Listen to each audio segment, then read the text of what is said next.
त्या पार्ट 2 मधला सगळ्यात लास्ट टॉपिक आहे. लास्ट टॉपिकचं नाव आहे रिप्रोडक्टिव्ह हेल्थ. Reproductive health. मग सुरुवातीला आपण बघितलं होतं सेक्शुअल रिप्रोडक्शन, त्याच्या आधी बघितलं असेक्शुअल रिप्रोडक्शन प्लांट मधलं, ॲनिमल मधलं. नंतर आपण सेक्शुअल रिप्रोडक्शन 2 एक्झाम्पल बघितले, एक फ्लॉवर मधला म्हणजे प्लांट मधला आणि एक बघितलं आपण ॲनिमल ह्युमन्स मधला. ह्युमन्स मधला आपण दोन्ही कव्हर केलं. मेन्स्ट्रुअल सायकल्स पर्यंत आलो, डेव्हलपमेंट ऑफ बेबी ग्रोथ पर्यंत आलो. इथपर्यंत काय डाऊट? चला आज शेवटचं आहे आपलं रिप्रोडक्टिव्ह हेल्थ. लास्ट वाला काय? Reproductive health. आता फर्स्ट क्वेश्चन आहे, what is mean by health? Health कशाला म्हणायचं? तुम्ही लहानपणापासून वर्ड ऐकला असेल, हेल्थ हेल्थ हेल्दी, ऐकलं की नाही वर्ड? हेल्थ वर्ड ऐकलं की नाही? मग कशाला हेल्थ म्हणायचं? हेल्थ म्हणजे आपल्याला अशा हेल्थ बद्दल माहिती बघायची आहे. ती कशा संदर्भात आहे? रिप्रोडक्शनच्या संदर्भात आहे. रिप्रोडक्शन संदर्भात म्हणजे काय? जे सेक्शुअल ऑर्गन्स आहेत त्याला रिप्रोडक्टिव्ह हेल्थ संदर्भात माहिती घेतात. आता काय होते भारतामध्ये, आपल्या इंडियामध्ये काय होते? भारतामध्ये आपल्या इंडियामध्ये असा प्रॉब्लेम आहे की रिप्रोडक्टिव्ह हेल्थला असं ओपनली बोललं जात नाही. कारण की तुम्हाला जी माहिती भेटते फर्स्ट टाइम, ती माहिती अनवॉन्टेड म्हणजे अशी चुकीची असू शकते किंवा बरोबर असू शकते. तुम्हाला काय तुमच्याच एज मधले किंवा चुकीची माहिती देणारे लोक भेटतात. मग जी पण माहिती आपल्याला भेटते आपण त्याला खरं समजतो, है ना? मग त्यामुळे काय होतं, बरेचसे असे डिसीज आहेत, आजार आहेत, जे रिप्रोडक्टिव्ह ऑर्गन्स बद्दल होणारे आजार आहेत, त्याला आपण असं ओपनली सांगत नाही. तुम्ही आज पण बघा, डॉक्टरकडे गेल्यानंतर आपण जर फॉर एक्झाम्पल आता एक पेशंट जो असेल तो मेल असेल आणि जर इन केस जर समोरचा डॉक्टर फिमेल असेल तर तो डॉक्टरला सांगायला असते की नेमकं जर प्रॉब्लेम काय आहे, है ना? किंवा जर उलट केलं, आपण फिमेल पेशंट आहे, डॉक्टर मेल्स आहे, ते पण सांगायला असते. मग या लाजल्या या गोष्टीमुळे, या त्याला काय म्हणतात शायनेस, या लाजूळपणामुळे पण काय होते, बरेचसे आपले डिसीज आहेत, आजार आहेत, जे छोटे असतात, जे पटकन सॉल्व्ह होतात. काही मेडिसिन, काही गोळ्या घेतल्यानंतर ते व्यवस्थित होतील. पण ते न होता तो आजार खूप जास्त वाढल्यानंतर माहित होते. सिंपल त्याच्यामध्ये हे आहे. हे अवेअरनेस तुम्हाला असं क्लिअरली कोणी सांगत नाही. घरी पण आपण क्लिअरली बोलत नाही. घरचे आपल्याला लहानपणापासून शिकवतात, सकाळी लवकर उठायचं, अभ्यास करायचा, जेवण करायचं, हात धुवायचं. पण रिप्रोडक्टिव्ह हेल्थ बद्दल आपल्याला माहिती बाहेरचे लोक देतात, की त्यांना बी माहिती दुसऱ्या बाहेरच्या लोकांनी दिली, त्यांना बी माहिती आणखी बाहेरच्या लोकांनी दिली. मग हे बुक्स मध्ये आहे आपलं रिप्रोडक्टिव्ह हेल्थ. रिप्रोडक्टिव्ह हेल्थ मध्ये डेफिनेशन आहे, पहिले फर्स्ट सिंपल आहे हेल्थ. हेल्थ म्हणजे त्याला म्हणतात जो व्यक्ती, जो पर्सन, मे बी तो मेल असो की फिमेल असो, व्यक्ती असेल. बघा एकाच स्टॉक मध्ये डायग्राम काढले, इकडून पकडला, हे हात, हे पाय, जरा तयार. हा, मग असा person physically strong. Physically strong म्हणजे काय? जे ह्युमन बिंग्सला ज्या फिजिकली गोष्टी असायला पाहिजेत. फॉर एक्झाम्पल आता मी एखादा व्यक्ती बघितला, तुम्ही इंटरव्ह्यूला गेले किंवा कुठला पण व्यक्तीचं बघताना बोलायच्या आधी तुम्ही त्याला फिजिकल बघसाल ना, बॉडी स्ट्रक्चर, हाईट, कलर्स, नंतर बॉडी लँग्वेज, कपडे वगैरे, हे त्याला फिजिकल स्ट्रक्चर. म्हणजे काय? फिजिकल स्ट्रॉंग आहे, म्हणजे 2 हात 2 पाय वगैरे व्यवस्थित आहे, फिजिकल स्ट्रॉंग आहे. फिजिकल अनस्ट्रॉंग म्हणजे काय? काहीतरी डॅमेज झालेला आहे, हाताला लागलेला आहे, फ्रॅक्चर झालेला आहे. जसं मेडिकल चेकअप करतो आपण आर्मी मध्ये वगैरे जाताना, पोलीस मध्ये जाताना, that first stage is physical test करतात, है ना? ते झालं फिजिकल. मग फिजिकली स्ट्रॉंग पाहिजे. स्ट्रॉंग पाहिजे म्हणजे काय? ऍटलिस्ट 10 पॉईंट असेल फिजिकली, 9.8 पॉईंट स्ट्रॉंग एक. नंतर आहे mental. Physically strong, mentally strong किंवा मेंटली स्टेबल. आता मेंटलचा संबंध कसा आहे? मेंटलचा संबंध आहे, फॉर एक्झाम्पल आता तुम्ही आता क्लासमध्ये बसले, एक टॉपिक आपला व्यवस्थित शिकवणं चालू आहे, पण तुमच्या डोक्यामध्ये घरचं काही प्रॉब्लेम्स आहे.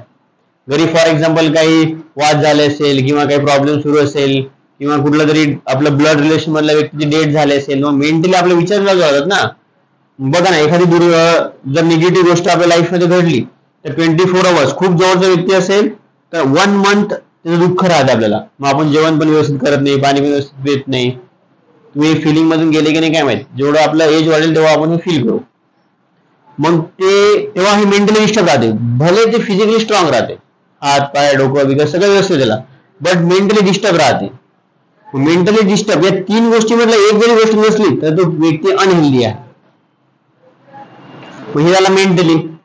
मग फॉर एक्झाम्पल आता एक व्यक्ती आहे, फिजिकली खूप स्ट्रॉंग आहे, बट नुकतीच त्याच्या फॅमिली मेंबरची डेथ झाली किंवा काहीतरी झालं असेल किंवा घरातला व्यक्ती कुठलं तरी काहीतरी हरवला असेल किंवा काहीतरी बरेचशा फॅमिलीमध्ये प्रॉब्लेम्स होतात, त्या प्रॉब्लेमची लिस्ट काढली तर आपलं बोर्ड भरून जाईल. मग हे व्यक्ती मेंटली डिस्टर्ब राहते. आता बघा ना, काही असे कपल्स आहेत, आजी आजोबा आहेत की त्यांचं घर खूप मोठं आहे, बंगला आहे, झाडाचं म्हटलं 2 दिवस लागतील त्याला, साफ करायचं म्हटलं तर 8 दिवस, घरी दोघंच असतात, मुलं फॉरेनला, त्याला बोलायला बी कोण नसते, म्हणून ते रील बघत बसतं. मग ती मेंटली डिस्टर्ब आहेत बिचारे. शरीराने चांगला आहे, पैसा बिसा खायला, दूध दही तूप सगळंच आहे, पण बोलायलाच कोण, मेंटली डिस्टर्ब. गरीबाच्या घरी बोलायला सगळं गाव राहते, पण जेवायला काही राहत नाही, तिचं उलटा कार्यक्रम, फिजिकली डिस्टर्ब. बरं ठीक आहे, थर्ड सांगतो social. Physically strong, mentally stable and socially wellbeingness. Wellbeingness म्हणजे सोशली म्हणजे काय, समाजामध्ये तुमचा दर्जा चांगला पाहिजे. समाजामध्ये दर्जा म्हणजे कसं, फॉर एक्झाम्पल रिलेटिव्ह, नातेवाईक, गावातले, आजूबाजूचे, कुठल्या तरी प्रोग्रामला जाणे येणे, असं लोनलीनेस, एकटा व्यक्ती नाही पाहिजे. तुम्ही एकटं राहूच शकत नाही या जगात. कुठल्या तरी कार्यक्रमात जावं लागेल, प्रोग्रामला, मॅरेजला, डेथला, अॅनिव्हर्सरीला, कुठेतरी जावं लागेल, त्या लोकांना भेटणे वगैरे, आपण मग त्या कार्यक्रमात जाण्यासाठी खरेदी करतो वगैरे, ह्या सगळ्या गोष्टी म्हणजे काय, तुमच्या सोसायटीमध्ये एक दर्जा आहे. समजा तुम्हाला फिजिकली चांगला आहे, मेंटली चांगला आहे, सोसायटीमध्ये दर्जाच नाही, त्या व्यक्तीसोबत कोणी बोलत नाही, स्वभाव चांगला असल्यामुळे, तरी बी ती व्यक्ती डिसीजफुल आहे, अनहेल्दी आहे. समाजाचा दर्जा खूप आहे, काहीच प्रॉब्लेम नाही, एकदम जिकडे तिकडे त्याला रिस्पेक्ट. मेंटली चांगला आहे पण फिजिकली डॅमेज आहे. बरेचसे बघा ना, पॉलिटिशियन असतात, सोसायटीमध्ये रिस्पेक्ट खूप, मेंटली डिस्टर्ब, बिचाराचं किडनी फेल होत जाते, फिजिकली डॅमेज. मग या तिन्ही गोष्टी मधला एक जरी गोष्ट कमी असेल तर त्याला म्हणतो आपण अनहेल्दी पर्सन. त्याला काय म्हणतो आपण, अनहेल्दी पर्सन. समजलं? Those person is healthy person which is having the physically strong, mentally stable and social wellbeingness. समाजामध्ये चांगला दर्जा. समजलं? That person is called as healthy person. त्या पर्सनला काय म्हणतो आपण, हेल्दी पर्सन. हे झालं simple definition of the healthy person. चला ठीक आहे, बट आपल्याला बघायचं रिप्रोडक्टिव्ह हेल्थ. इव्हन माहित आहे का, रिप्रोडक्टिव्ह हेल्थ मध्ये आता फॉर एक्झाम्पल आता बरेचसे प्रॉब्लेम्स येतात. आता युरिन मध्ये काहीतरी जळजळ होणे, बॅक्टेरियल इन्फेक्शन होणे, पटकन आपण डॉक्टरला बी सांगत नाही, फॅमिलीला बी सांगत नाही. खूप जास्त वाढल्यानंतर मग आपण बाकीच्या लोकांना सांगतो. हे अनअवेअरनेस आहे, lack of awareness in India. आता तरी बऱ्यापैकी बरेच पॅरेंट मॅच्युअर झाले आता की, आणि विद्यार्थी पण बऱ्यापैकी त्यांना समजून चाललं, पण हे आणखी 10-15 वर्ष आधी खूप लो प्रोसेस होती. नंतर सोशल कल्चर, काही लोकांचं सोशल कल्चर असते आहे ना, म्हणजे मुलीने बाहेर यायचं नाही, बोलायचं नाही, त्या कल्चरमुळे पण हे सांगत. इव्हन ते त्यांच्या पप्पाला पण सांगू शकत नाही, हे सोशल कल्चरमुळे, भावाला बी सांगू शकत नाही. या अशा अवेअरनेसमुळे, या सोशल कल्चरमुळे बरेचसे आजार आहेत जे रिप्रोडक्टिव्ह हेल्थ बद्दल आहेत, आपण अनअवेअर आहे ना त्याविषयी. माझा काय प्रॉब्लेम आहे, neglected toward the woman reproductive health. आणि खूप साऱ्या वुमन्स आहेत, लेडीज आहेत, गर्ल्स आहेत, ते निग्लेक्ट करतात त्या आजाराला, त्या गोष्टीला. आता फॉर एक्झाम्पल काय होते, मंथली मेन्स्ट्रुअल सायकल होते. मंथली मेन्स्ट्रुअल सायकल काय होते, म्हणजे ब्लिडिंग होते. ब्लिडिंग झाल्यानंतर अनहायजेनिक, जर अस्वच्छता असली, अनहायजेनिक असली, बॅक्टेरियल इन्फेक्शन होऊ शकते है ना. म्हणून एक ट्रेडिशन आहे, एक जुनी पद्धत आहे, ज्या लेडीजला वगैरे मेन्स्ट्रुअल सायकल येत असेल गावामध्ये किंवा आधी याच्यामध्ये, तर त्याला काही दिवस स्वयंपाक बनवू देत नाही, किचन मध्ये जाऊ देत नाही. त्याच्या मागचं सायंटिफिक रिझन हेच होतं. ती पद्धत जरी जुनी असली पण सायंटिफिक रिझन हे होतं की त्याच्यामध्ये बॉडीमध्ये बॅक्टेरियल इन्फेक्शन असते है ना, ब्लिडिंग वगैरे होते. मग स्वयंपाक करताना वगैरे जर आपला जर टच झाला तर मग बाकी लोकांना इन्फेक्शन होईल ना, म्हणून त्याला बाजून ठेवतात. सायंटिफिक रिझन, चांगला रिझन आहे. पण आता काय झालं, आता खूप साऱ्या अशा वस्तू निघाल्या की आपण त्याला क्लीन करू शकतो, त्याच्यामुळे काही प्रॉब्लेम नाही. पहिल्या तशा अवेलेबल नव्हते ना वस्तू. आता सॅनिटायझर आहे किंवा मग पॅड वगैरे आहेत, मग हे अवेअरनेस वाढत चालला आता, त्याच्यामुळे आता आपण खूप सारे ते समोर गेलेलं आहे.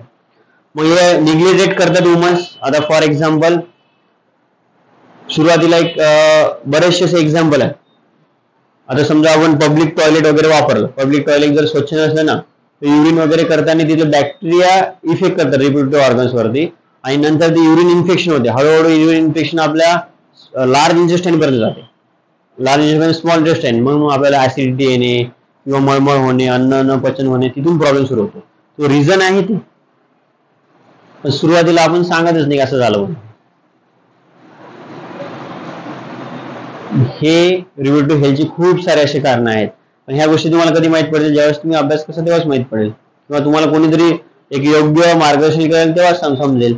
मग हे काय निग्लेक्टेड करतात वुमन्स, त्यांचे प्रॉब्लेम्स म्हणजे सांगत नाहीत लवकर पटकन. कुठलाही आजार वाटला तर पटकन डिस्कस करायचं एक. नेक्स्ट आहे menstrual cycle and women's health. सगळ्यात मोठा आहे menstrual cycles and woman health, हे खूप रिलेटेड आहे. आता फॉर एक्झाम्पल एक गर्ल्स आहे, मग त्या गर्ल्सला काय झालं, पिरियड समजा स्टार्ट झाले, पिरियड स्टार्ट झाल्यानंतर मग काय झालं, एक म्हणजे रिअल स्टोरी आहे. मग काय झालं, 3 ते 4 महिने त्याला पिरियड्स आलेच नाही, मग त्याने घरी सांगितलंच नाही. मग 3-4 महिन्यानंतर पिरियड आले, मग कंटिन्यू ते ब्लिडिंग 15-20 दिवस आलं, मग हॉस्पिटलला ऍडमिट केलं. मग नंतर काय झालं, मग पिरियड इनरिग्युलर होऊन गेले. पिरियड इनरिग्युलर होऊन गेले म्हणजे काय, 3 मंथ मध्ये एकदा पिरियड येत होते.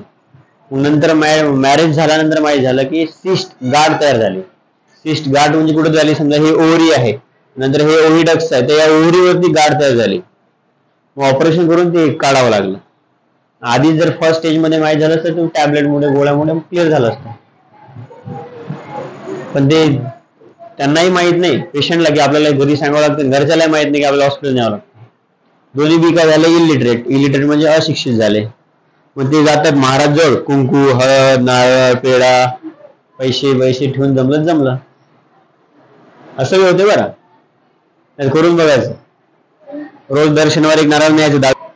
हा एक हे आहे. नंतर वुमन्स अँड वर्क एक्सप्लोर. मग आता काय झालं, आजच्या या ट्रेडिशनल नव्या युगामध्ये काय झालं, टेक्निकल युगमध्ये वुमन्सचं जे वर्क आहे ते ॲज इट इज मेल सारखं पण झालं आहे ना. म्हणजे ते पण गाडी चालवतात, ते पण कार चालवतात, त्यांचा पण सर्व्हिस टायमिंग झाला, जॉबला जाणे येणे वगैरे.